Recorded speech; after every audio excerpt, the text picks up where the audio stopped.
this is Optimus with another video review. And today we're going to be taking a look at the Transformers Dark of the Moon Deluxe class Bumblebee. As you can see, Bumblebee has some slight differences to the look of his vehicle mode, lending some credibility to what Michael Bay initially said about Bumblebee in the third movie. That being, he's going to be looking and feeling and acting more mature.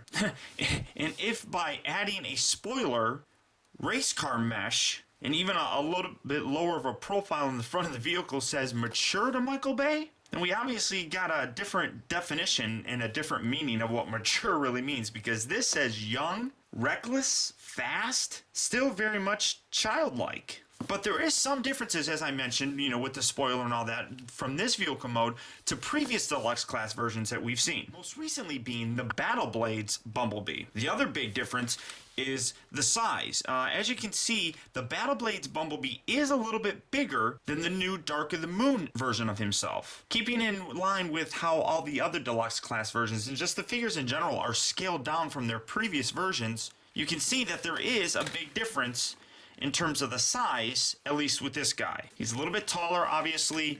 From back to front, you can smell that kind of shows it off at a weird angle. This looks a little bit better. When you line it up, the Battle Blades is a fair bit bigger than the new Dark of the Moon. And you can see the different race stripes. You got the really nice stripes that go all the way across, especially on the roof, and a little bit different of a styling on the hood of the car.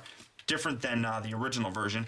But this is the SS version, apparently, of the new Camaro. As you can see, nice Autobot logo there, but it also says SS, specifically the Camaro SS version. But overall, really nice. I really like the paint on the rims. Slightly different rims as well than the original version.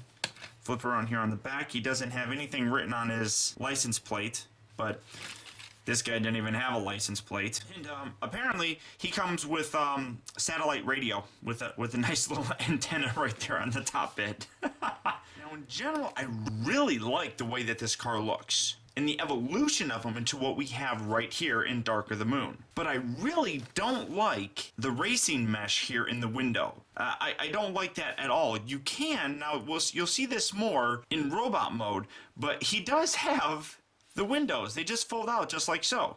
I really wish that you could actually take this and fold this in so that you can close it and have the window. There's no real way that you can, and I've tried to, fit this behind here. There's no real good way to do it where you're going to get it. And you can't close the door all the way because that racing mesh is in there. And I really don't like that. I would have preferred it if you could take that and actually kind of fold that up so it's on the underside of the roof, and then have the window open as an alternative. But as it is, you just leave it like so, and this is basically what you're stuck with in the regular vehicle mode. Now, it does come with this Mech-Tech Weapon, which is a very kind of drab, just gray paint. There's a lot of nice detail in here, and if I zoom in, there's a lot of really good details that are on this, except the lack of paint applications really kind of throws this whole thing off. And then when you just push this back, you see his barrel extend and the scope pop up, and this is his weapon, I suppose. But like I said, really nice molded detail on here, just really lacking any kind of paint applications. And to attach it, you got the Mech-Tech port right here at the top. You just take this little guy in, plug it in, and there you have it. And then pshoo, pshoo, pshoo, pshoo, and then you take it out. Oh, and you pull the whole thing out, take it out, and it's got a little spring-loaded peg that fills that gap, which is a really nice touch. I like that they put that in there instead of just leaving a hole right there. That's really cool, and I really like and I really appreciate that. Now, the transformation, much like the Dark of the Moon barricade figure that I just recently reviewed, is actually fairly simple. Utilizing a lot of familiar transformation sequences with some new ones thrown in really does give him a fresh kind of a feel. Although by now, I'm sure a lot of people are sick and tired of the Bumblebee figure itself. To transform, first what you want to do is come around to the doors, open those up, and then fold out the windshields on both sides just like so. Come around here to the top and then just take this section, completely lift this all the way up, and you have an exploded car. Come around to the legs, and these are very much like a lot of other versions of Bumblebee. A little bit slight tweaking is involved, but it's very much the same. They're smaller because the figure itself is smaller, but the legs are almost identical to just about every other transforming Bumblebee figure from the movie line that we've gotten. These little leg pieces here on the side are a little bit different.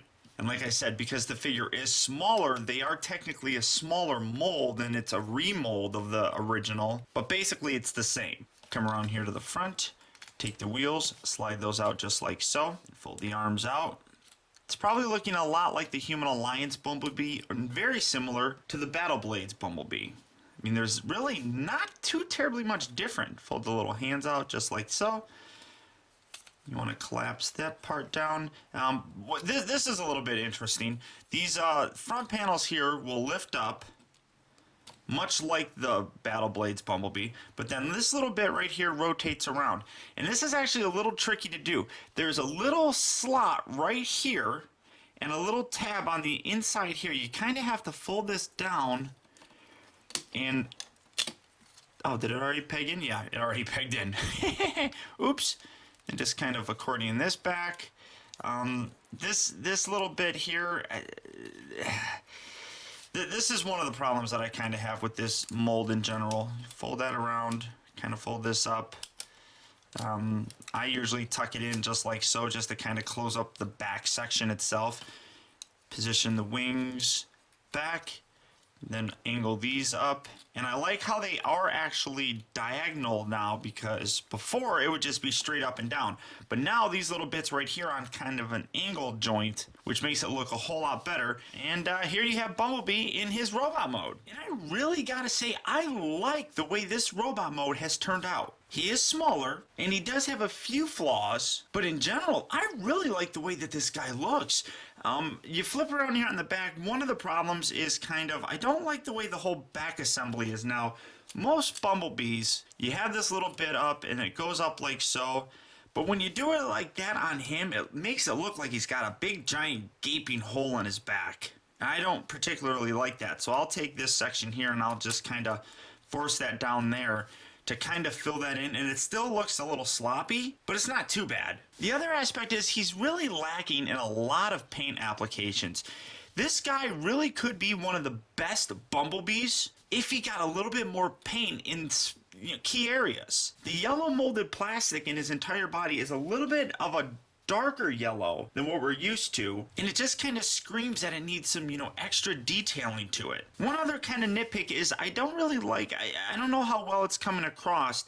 Maybe if I do a comparison with the Battle Blades Bumblebee. First off, you'll notice that there is a stark difference between the yellows of the two figures. This one does have a lighter color than this one, but as you can see, it just looks better on this guy. The other kind of problem that I do have is I like how this Bumblebee's head is raised up a little bit more. This guy has kind of got the whole Darker the Moon sunken head Bumblebee syndrome. The leader class version has the same type of head with no neck really, and that kind of bums me out. I really like the arm panels on this guy, much smaller. Now obviously this guy has the gimmicks in him where this turns into a gun and that turns into the blade. And unfortunately, because the figure is smaller, I can't really swap the arms. The arms are actually bigger on this one than this guy's. One thing that I really do like is the fact that they're now able to get the actual chest pieces to kind of angle downward in terms of this V. This one you really can't do it. It's straight across. And as you can see, the back section, at least in my opinion,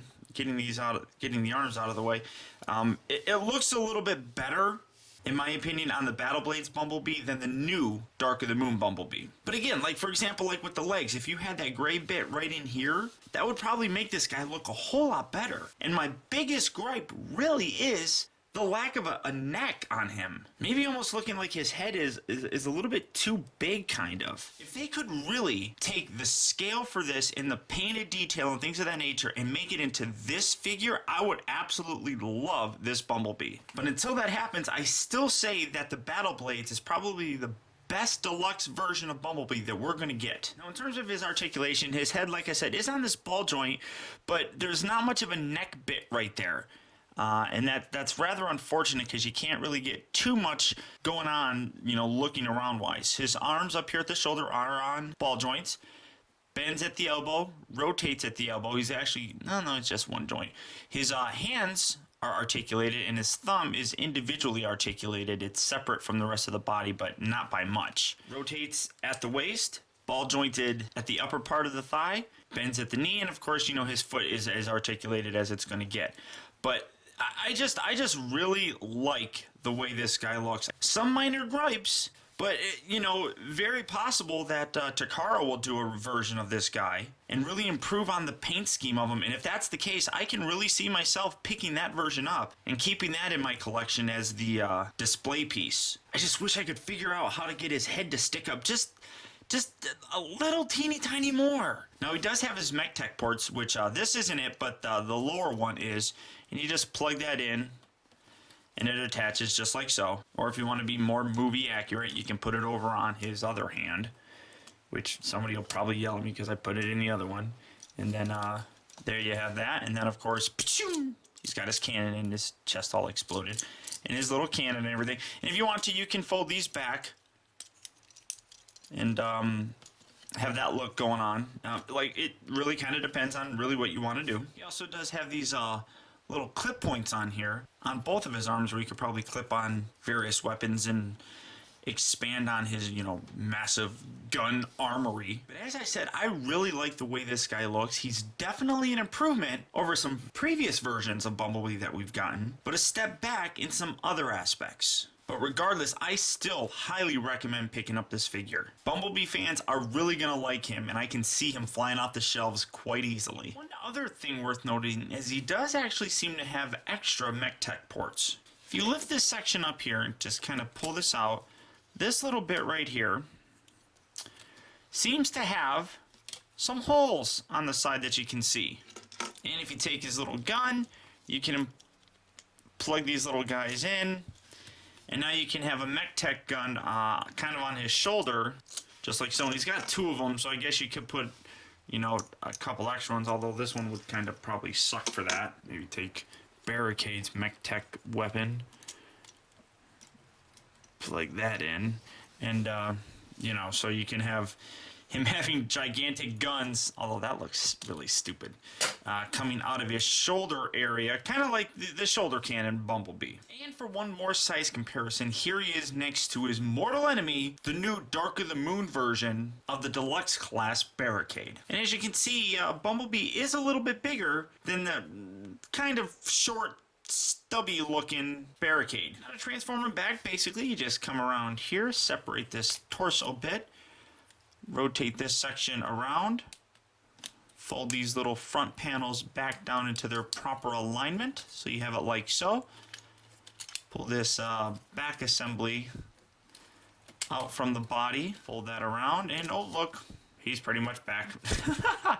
Fold the wheel section down and in, fold the side panel back, so you have it like so. Do it on the other side as well. And the little side panel, you can connect these little bits right there. Give them a nice little push. Fold this section out. Fold this all the way down, so you're going to kind of have it just like so. Take the hands, fold those down. Rotate them in. Kind of get the doors out of the way and get that section around. Rotate that. Rotate his hands around so the hands are on the bottom of the vehicle mode. Do the same on the other side. Rotate that around so you have it just like so. Kind of get these out of the way and fold this section back. That door wants to go closed. There we go. Fold this down and in. Make sure everything lines up on the side panels here. And then there's a little tiny tab that you can kind of see that has to tuck underneath this section. So just slide that under, line that up, push that down, fold this bit in. These will tab together, kind of give everything a nice little push. Close the doors.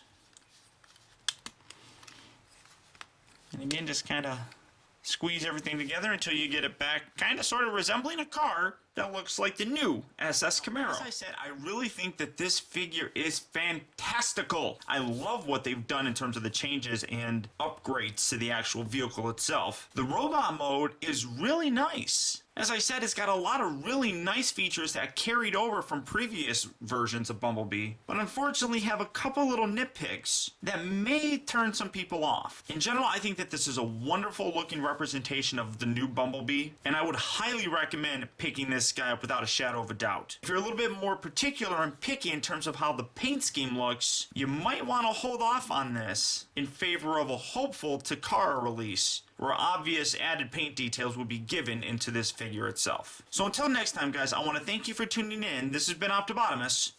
I'll talk to you later.